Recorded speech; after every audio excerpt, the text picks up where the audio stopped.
Whew.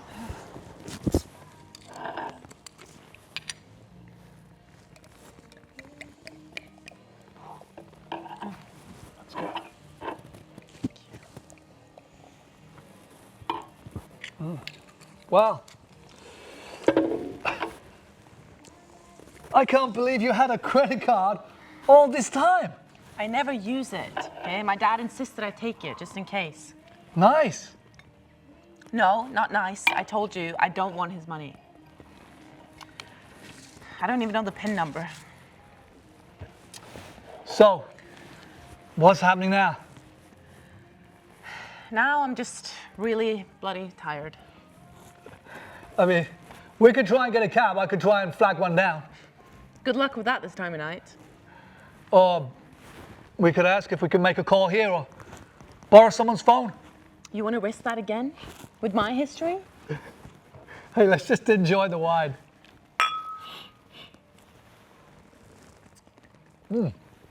That's not terrible.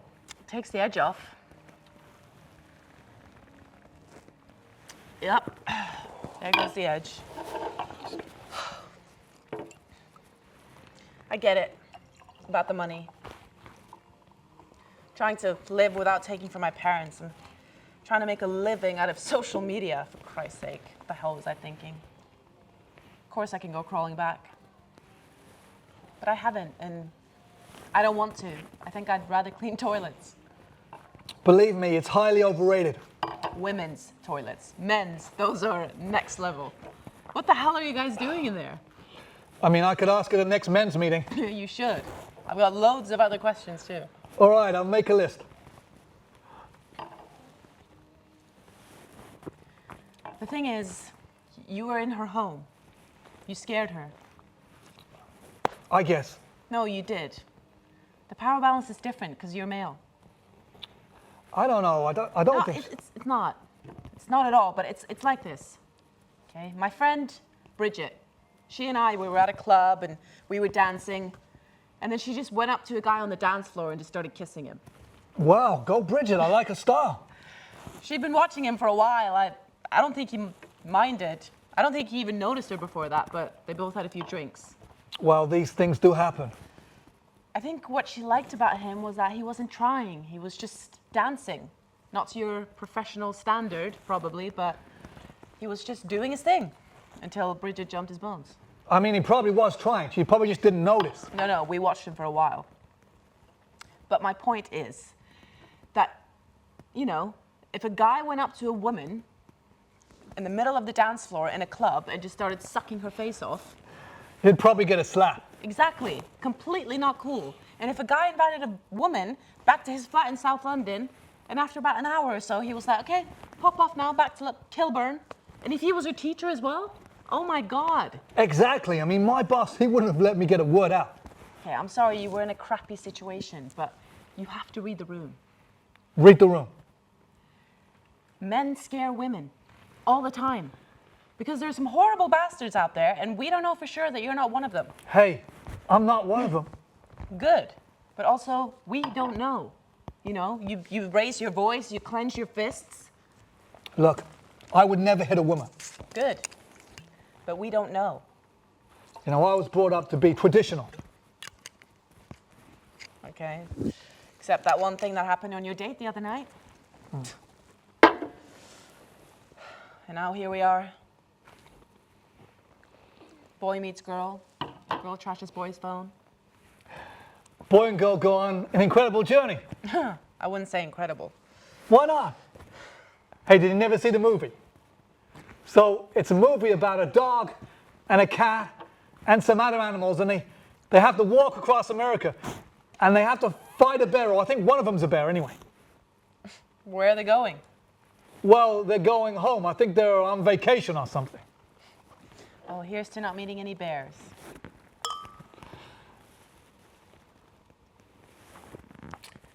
You know, sometimes in life, I just feel a little afraid just to be who I am. What do you mean? Like all the time?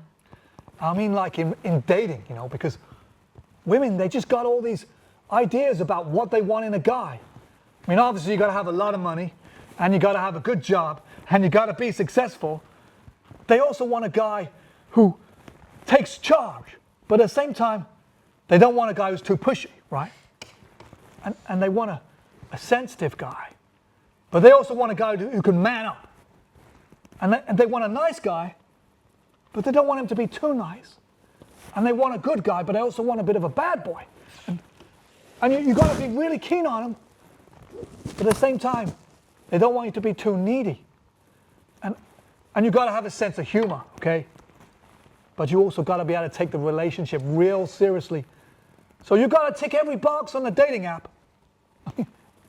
They don't want you to be too boring, but at the same time, they don't want you to be too wild or crazy or out there. So if you don't meet all the criteria, it's a swipe left, move on to the next one. I don't think that's true. Really? I bet you have a type, Sophia. I bet if we laid out all the photos of your ex-boyfriend, we could get AI to design the image of your perfect man. Aren't I allowed to have preferences? Yeah, sure you are, bro. What if everyone's preference is the same? Where does that leave the rest of us? If we're all using the tech and the apps, that's only going to let us see the most popular choices, the most popular posts. People who like this also like this. Yeah. I think everyone feels a bit like that. Worried about being picked last for the team. I think social media has done wonders for the anxiety and paranoia business, and I get so much abuse online now that it affects how I am in the real world. I hardly ever dress up. Well, that's a shame, because I think you look great. I block so often, parts of my screen has a permanent fingerprint. You just got to ignore them all. I don't want to ignore them. I want it not to happen. And even if I don't dress up, men will still yell stuff or get into my face. And if I post a nice picture online, they'll comment or send dick pics. And then get angry if I'm not completely wowed.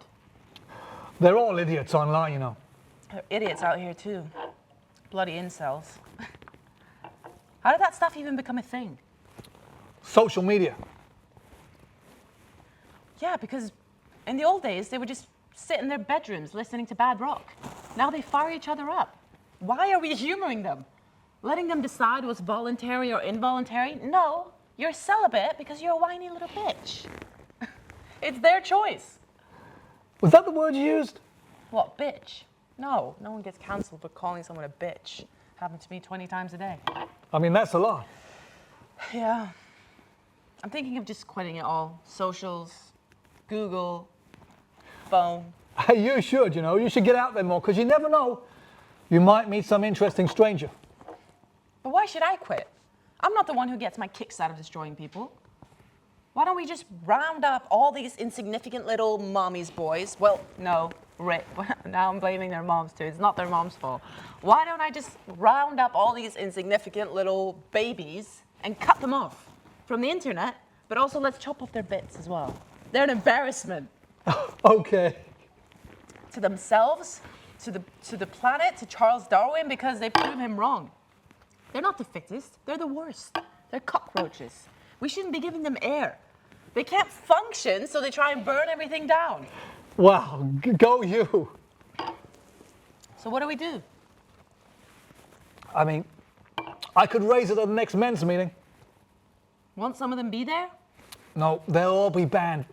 No one likes them. Good. They're ruining things for the rest of you. The incels, the wife beaters, the ones who say, cheer up, love. Don't worry, we'll get rid of them all. We're just going to keep it to the real men. What? Incels think they're real men. So do the macho bastards. So do the ones who go to the forest to hunt deer and howl at the moon. Okay, no more howling at the moon. I'm making a note. Well, also, no more capital letters. No more taking pictures of your dangly bits. And no more lying about your height on dating apps, because we do notice. I mean, isn't the height thing a little shallow? More shallow than I like blondes? Well, I mean, everyone just uses the filters now anyway. It does save time, though. Does it? I mean, if everyone's lying everywhere, anyway, doesn't it just normalize lying? I mean, pretty soon everyone is going to be using AI to write their profiles and design their pictures. Aren't we just wasting each other's time? Why can't we just Meet people like our parents did. When I was a lad. Look, maybe we just shouldn't force these things, is all I'm saying. It should be about meeting people naturally, getting to know someone. Just ditch all the fake. I think my parents had an arranged marriage. Yeah? Yeah, I mean, her family were friends of his family, and if you grow up in those circles, you kind of have an obligation to keep the money pure, you know? Don't marry down, don't marry new money. So, the men you date, Sophia? I don't care about where they're from, just who they are. Right. Like your ex-boyfriend, the businessman? He was passionate, we had similar interests and energy. And he went on expensive holidays? I would never ask a boyfriend to spend money he didn't have, okay? I'm with the person I'm with. Right, but like he was from money too, right? I mean, how would someone like you even get to meet someone outside of their social circle? So that's the man who dated one of his students. Well, look, maybe you have a responsibility to break the pattern. If you want to do things differently and poison the money, end all this class bullshit. So it's all on me. Yeah. Okay. That's fair. Look, you know what they say? With great bank accounts comes great responsibility. So what about you? What are you doing to shake things up? I do my best. Really? So this chip on your shoulder, you're taking it on dates so you can meet another nice chip and you can make a whole bowl of chips? That's the dream, yeah. I also like to be sympathetic to random posh girls who have a thing for smashing technology. You know, this conversation is making me hungry. Do you think they do food? Let's find out.